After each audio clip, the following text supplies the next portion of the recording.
Yes, good evening everyone. Welcome back to our session. So today in this session we are going to discuss about the topic of education during Islamic period. అంటే ముస్లిం కాలంలో విద్యా వ్యవస్థ ఎలా ఉండేది. So actually this is the topic which belongs to the subject of perspectives in education.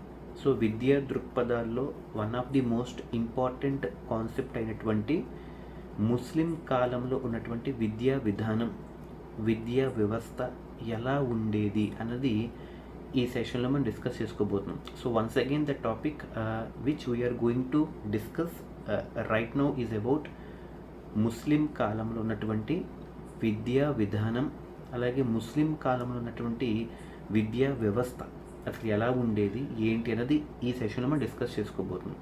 So అయితే ముఖ్యంగా ఇది start చేసే ముందు ఈ ముస్లిం కాలం అంటే ఇస్లామిక్ అంటే ఈ వర్గానికి చెందినటువంటి వారు ఒక 2 పాయింట్స్ని బాగా భావించేవాళ్ళు అనమాట. అంటే ఈ ముస్లిం కాలంలో విద్యా వ్యవస్థ గురించి తెలుసుకునే ముందు ఈ ఇస్లామిక్ మతంలో ఆ మతానికి సంబంధించిన ప్రజలు, ఆ మత పెద్దలు, ఆ మత గురువులు ఆ ఇస్లామిక్ కాలంలో అంటే ముస్లింల కాలంలో వాళ్ళు ఒక 2 పాయింట్లని చాలా పవిత్రంగా ప్రాముఖ్యంగా భావించేవారు. ఆ రెండూ కూడా అల్లాకి అత్యంత ప్రీతి కలిగినటువంటి అంశాలుగా వాళ్ళు భావించేవాళ్ళు అనమాట. అంటే వాళ్ళ యొక్క ఇష్టదైవం అల్లా కాబట్టి అల్లా చెప్పినట్టుగా ఆ 2 పాయింట్లని వాళ్ళు చాలా ప్రీతిగా భావించేవాళ్ళు. మరి ఆ 2 ఏంటి అన్నది ఏంటంటే వెరీ వెరీ ఇంపార్టెంట్. ఈ ఇస్లామిక్ కాలంలో ఉన్నటువంటి ఆ 2 ఇంపార్టెంట్ పాయింట్స్లో ఫస్ట్ పాయింట్ ఏంటంటే ఒక కొటేషన్స్ అనమాట. 2 ఒక మేధావి కలంలో ఉన్నటువంటి సిరా కంటే ఒక మేధావి కలంలో ఉన్నటువంటి సిరా దేశభక్తుడి రక్తం కంటే మిన్న అని చెప్పి భావించారు. మళ్ళీ చదువుతాను చూడండి. మేధావి కలంలో ఉన్నటువంటి సిరా ఒక దేశభక్తుడి రక్తం కంటే మిన్న అంటే దాని అర్థం ఒక మేధావి కలం అంటే పెన్ను. ఓకే, ఒక మేధావి కలంలో ఉన్నటువంటి సిర అంటే ఇంక్. ఓకే, ఈ ఇంక్ ఎంతలో ఉంటుంది? కలంలో ఉంటుంది, పెన్నులో. అంటే ఒక మేధావి కలంలో ఉన్నటువంటి సిర అన్నది ఒక దేశభక్తుడి రక్తం కంటే చాలా గొప్పది, మిన్నమైనటువంటిది. అంటే ఒక మేధావి కలంలో ఉన్నటువంటి సిర ఒక దేశభక్తుడి రక్తం కంటే మిన్న అని భావించారు. ఎవరు? ఇస్లాం కాలంలో అంటే ముస్లిం కాలంలో ఉన్నటువంటి ప్రజలు. అది మొదటి పాయింట్. అంటే ఒక దేశభక్తుడి యొక్క రక్తం కంటే చాలా పవిత్రంగా విలువైనదానిగా భావించేవారు. దేనిని? ఒక మేధావి కలంలో ఉన్నటువంటి సిర అంటే ఇంక్. రెండవ ఇంపార్టెంట్ పాయింట్ ఏం చెప్పారంటే ఒక వ్యక్తికి బంగారం కొనివ్వడం కంటే ఒక బాలుడికి విద్య చెప్పించడం చాలా అత్యున్నతం అని గమనించారన్నమాట. అంటే ఒక వ్యక్తికి ఆభరణాలు కానీ బంగారాలు కానీ ఏమైనా కొనివ్వడం కంటే ఒక బాలుడికి చక్కగా సంపూర్ణంగా విద్యను చెప్పించడం అన్నది చాలా పవిత్రమైన కార్యంగా భావించేవారు. ఈ 2 కూడా చాలా ఇంపార్టెంట్ పాయింట్స్. ఏంటంటే ఇవి ఈ 2 మనకి ముస్లిం కాలంలో ఉన్నటువంటి విద్యా వ్యవస్థకి 2 ఇంపార్టెంట్ పాయింట్స్. ఒకటి, మేధావి కలంలో ఉన్నటువంటి సిర ఒక దేశభక్తుడి రక్తం కంటే మిన్న.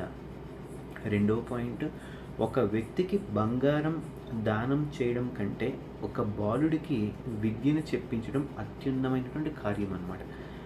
అయితే ఇక్కడ ఈ ముస్లిం కాలంలో విద్యాభ్యాసం అనేది ఎలా స్టార్ట్ అయ్యేది అంటే ఒక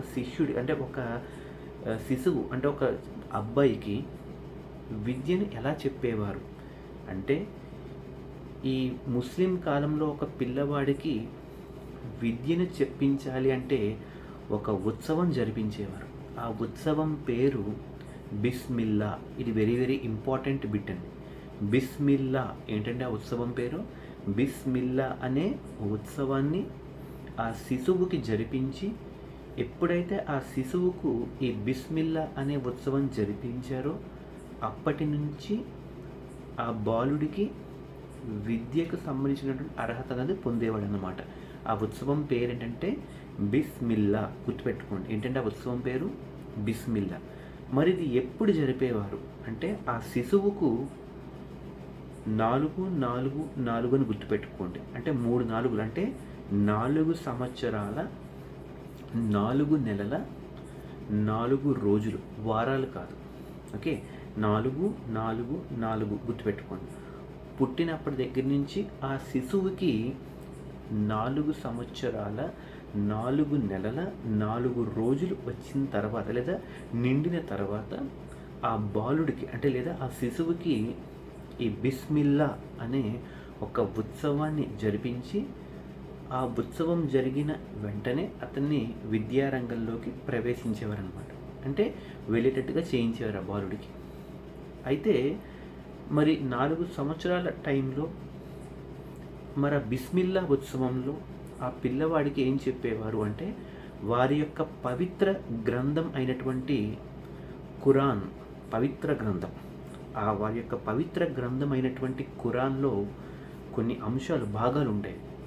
సురౌ ఈ ఇక్రా అనే ఒక భాగం ఉంటుంది ఖురాన్లో.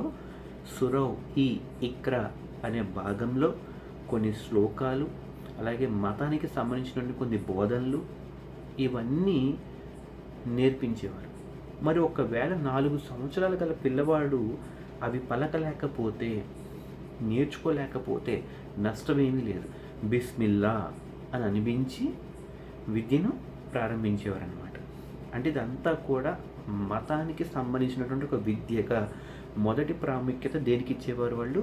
మతానికి సంబంధించినటువంటి ప్రాముఖ్యతగా మనం భావించవచ్చు అనమాట. అంటే ఖురాన్లోని సురౌ ఈ ఇక్రా అనే భాగం నుంచి కొన్ని శ్లోకాలు, పద్యాలు, పదాలు సేకరించి ఆ పిల్లవాడి చేత చెప్పించేవారు.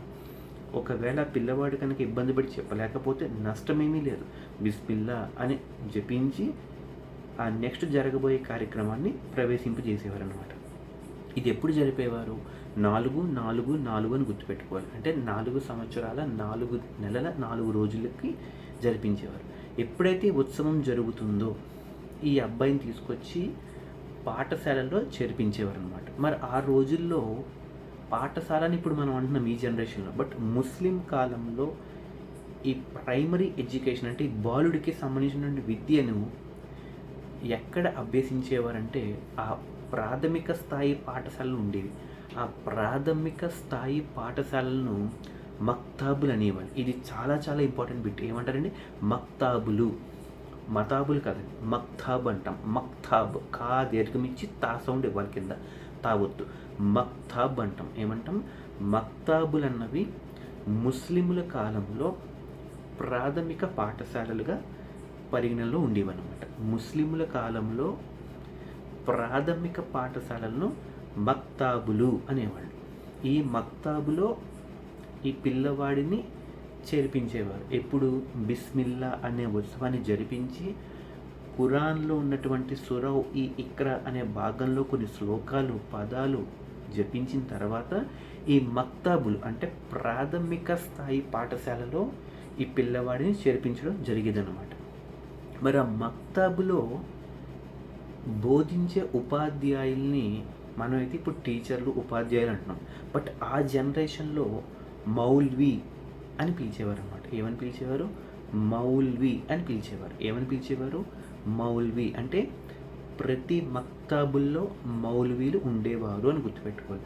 మక్తాబ్ అంటే ప్రాథమిక స్థాయి పాఠశాల.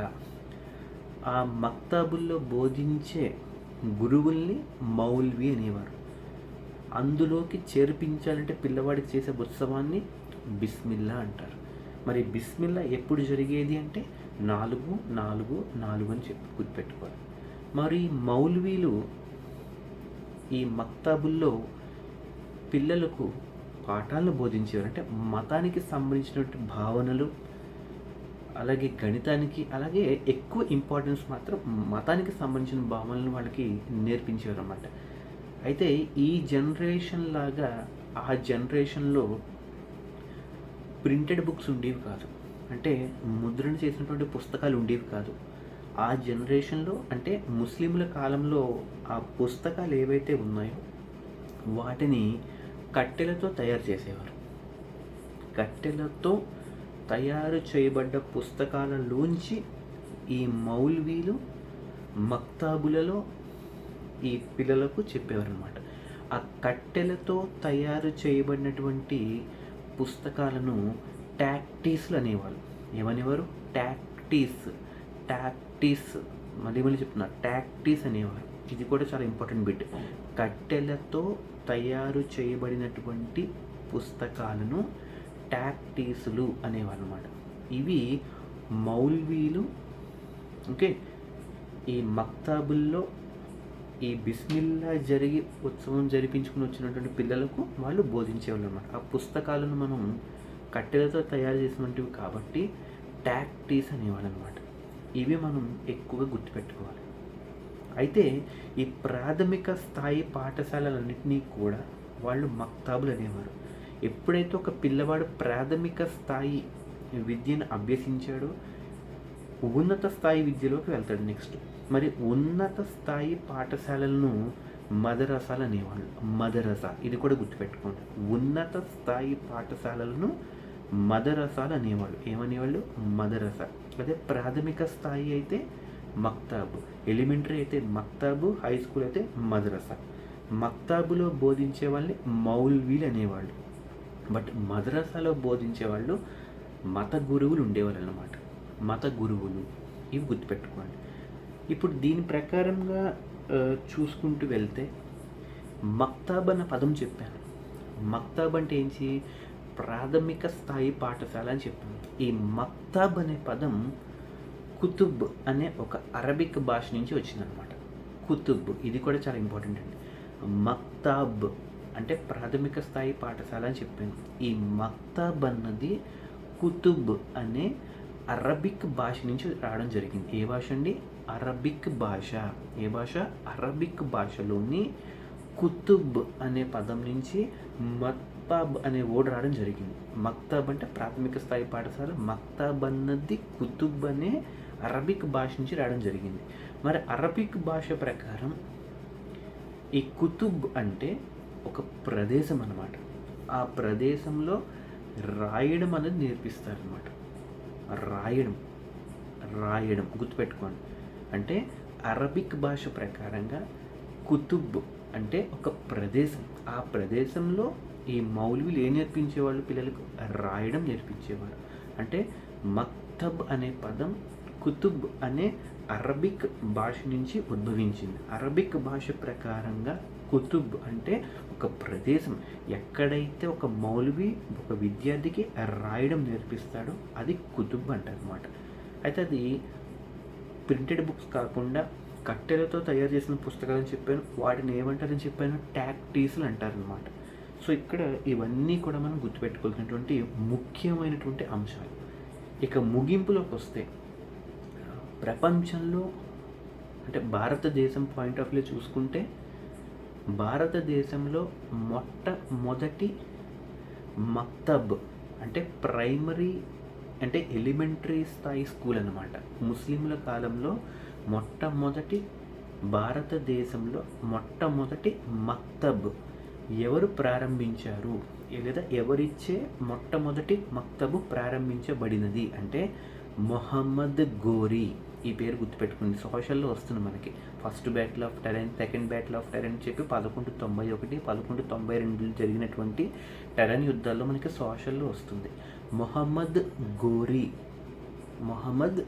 గోరీ అనే వ్యక్తి మొట్టమొదటి మక్తబ్ను 1192వ సంవత్సరంలో ప్రారంభించడం జరిగింది. 1192వ సంవత్సరంలో మొహమ్మద్ గోరీ అనే వ్యక్తి మొట్టమొదటి మక్తబ్ను ఎక్కడ ప్రారంభించాడంటే అజ్మీర్ అనే ప్రాంతంలో. ఇది కూడా చాలా ఇంపార్టెంట్ బిట్ అండి. అజ్మీర్ అనేది మొట్టమొదటి మక్తబ్ను స్థాపించినటువంటి స్థలం ఎక్కడ అంటే అజ్మీర్. ఎవరు స్థాపించారు అంటే మొహమ్మద్ గోరీ. లేదా మొహమ్మద్ గోరీ అజ్మీర్లో ఏం స్థాపించాడు? మొట్టమొదటి మక్తబ్. లేదా మొట్టమొదటి మక్తబు ఎవరిచే స్థాపించబడింది? మొహమ్మద్ గోరీ. ఎక్కడ స్థాపించబడింది? అజ్మీర్. ఏ సంవత్సరంలో? 1192. కాబట్టి దానికి మొట్టమొదటి గురువు కూడా, అంటే మక్తబ్లో మౌల్వీలు ఉంటారని చెప్పాం ఉపాధ్యాయులుగా, అంటే మొట్టమొదటి మౌల్వీ కూడా మొహమ్మద్ గోరీ. అది ఉన్నత స్థాయి పాఠశాలలు మక్తబ్, ప్రాథమిక స్థాయి పాఠశాలలు. ఉన్నత స్థాయి పాఠశాలను మనం మదరసాలు అంటాం. మరి దీనికి దానికి తేడా ఏంటంటే, మక్తబులో అన్ని సబ్జెక్టులు కలిపి ఒక మౌల్వీ చెప్పేవాడు, అంటే ఒక టీచరే, అంటే టీచర్ అంటే మౌల్వీ అని చెప్పాను, ఒక మౌల్వీయే అన్ని సబ్జెక్టు చెప్పేవాడు, ఎక్కువగా మతానికి సంబంధించి ఉండేది. బట్ మదరసాలో మత గురువులు చెప్పేవారు కాబట్టి ఒక్కొక్క అంశాన్ని, అంటే ఒక్కొక్క సబ్జెక్ట్ని ఒక్కొక్క మత గురువు చెప్పాడు అనమాట. సో ఇది మనకి ముస్లిం కాలంలో ఉన్నటువంటి విద్యా విధానము. అయితే ఇక్కడ గుర్తుపెట్టుకోవాల్సిన కొన్ని వర్డ్స్ చెప్పుకున్నాం కదండి. మక్తబ్ అంటే ఏంటి, మదరసా అంటే ఏంటి, బిస్మిల్లా అంటే ఏంటి, కుతుబ్ అంటే ఏంటి, ఏ భాష నుంచి అది ఉద్భవించింది, అలాగే పుస్తకాలను టాక్టీసులు అంటే ఏంటి, అలాగే బిస్మిల్లా అంటే ఏంటి, ఎప్పుడు జరుపుతారు, ఏ విధంగా జరుపుతారు, అసలు విద్యాభ్యాసం ఎలా మొదలవుతుంది, అలాగే ముస్లిం కాలంలో ఉన్నటువంటి 2 ఇంపార్టెంట్ పాయింట్లు మళ్ళీ చెప్తున్నా. ఒక మేధావి కాలంలో ఉన్నటువంటి సిర ఒక దేశభక్తుడి రక్తం కంటే మిన్న అని చెప్పిన వాళ్ళు ఎవరు? ఇస్లాం కాలం వాళ్ళు, అంటే ముస్లిం కాలం అంటే విద్యా విధానం. రెండోది, ఒక వ్యక్తికి బంగారం దానం చేయడం కంటే ఒక బాలుడికి విద్యను చెప్పించడం చాలా అత్యున్నతము అని చెప్పేవారు అనమాట. ఇంతకంటే ముఖ్యమైనటువంటి ఇంపార్టెంట్ పాయింట్ ఏంటంటే, ఇస్లాం అంటే ముస్లిం కాలంలో ఉన్నటువంటి ఇస్లామిక్ విద్య అని అంటున్నాం, అవునా కదా. ఇస్లాం అంటే ఆత్మ సమర్పణ, ఇది కన్క్లూజన్. ఇస్లామిక్ అంటే ఏంటి? ఆత్మ సమర్పణ, అంటే భగవంతుడైనటువంటి మహమ్మద్ ప్రవక్త అల్లాకి మన యొక్క ఆత్మను సమర్పించడమే ఇస్లాం అని అర్థం అనమాట.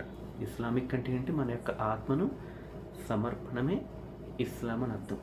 అయితే ఈ క్వాలిటీస్ ఏ వ్యక్తులైతే ఉంటాయో, ఈ క్వాలిటీస్ ఏ లక్షణాలన్నీ ఎవరిలో అయితే ఉంటాయో, ఆ వ్యక్తి అల్లాకు అత్యంత ప్రీతి కలిగినటువంటి వ్యక్తిగా భావించారు అనమాట. అంటే అల్లా చెప్పినటువంటి సప్త గుణాలు, అంటే 7 లక్షణాలలో విద్య కూడా ఒకటి.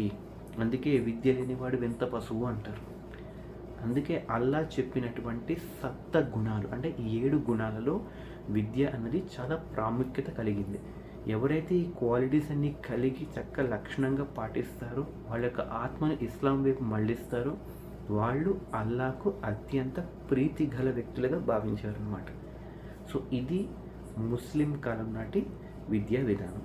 సో నెక్స్ట్ టాపిక్లో మనం బౌద్ధ కాలం గురించి డిస్కస్ చేద్దాం. So good evening, have a nice day, take care everyone.